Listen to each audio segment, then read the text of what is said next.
তোমাদের সাথে প্রথম কথা হচ্ছে যে আমরা একটা সাময়িক বিজয় অর্জন করেছি, কিন্তু আমাদের সংকট কিন্তু কাটেনি, অন্ধকার কাটেনি এখন। আমরা গত রাতে কিছু ক্যাওটিক সিচুয়েশনের কথা শুনেছি বাংলাদেশে, আপনারা দেখেছেন অনেকে। আমি নিজেও ক্লোজলি ফলো করছিলাম, সারা ঘুমাতে পারিনি, ফজর করে আমি ঘুমিয়েছি। তো এই জন্য আমাদেরকে সজাগ থাকতে হবে, সময় সজাগ থাকতে হবে, ঐক্যবদ্ধ থাকতে হবে। মাইলস টু গো, অনেক দূর আমাদেরকে যেতে হবে।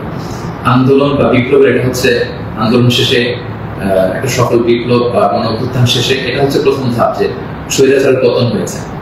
এখন হচ্ছে আমাদের দেশ গড়বার সময়।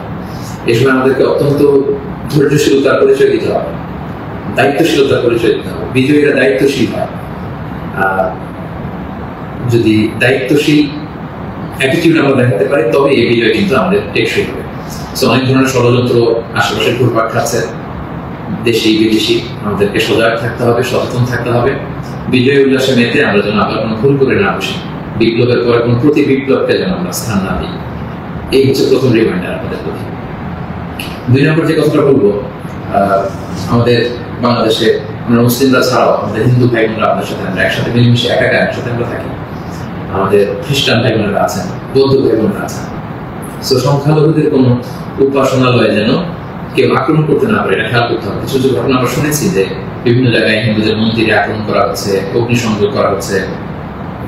সো এটা কিন্তু অনেক বড় ধরনের একটা ষড়যন্ত্র। আমরা বছর 2 আগেও আমার মনে আছে যে কুমিল্লাতে নানুয়া দিঘির পাড়ে হনুমানের পায়ের উপরে কোরআন রেখে কি তুলকালাম কাণ্ড হয়ে গেল।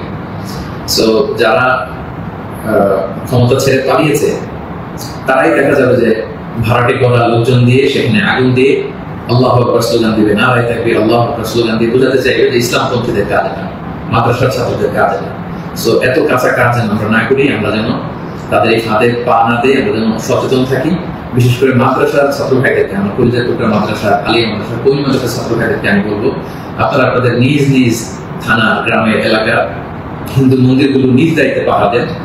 প্যাট্রোলিং করবেন ভাগ করে করে, সকালে বিকালে কারা দায়িত্ব পালন করবেন। মাদ্রাসার শিক্ষক যারা আছেন তারা এটা দেখভাল করেন। সামনের 1-2 দিন খুবই গুরুত্বপূর্ণ। আমরা চাই না যে আমাদের বিজয়টা এভাবে নষ্ট হয়ে যায়।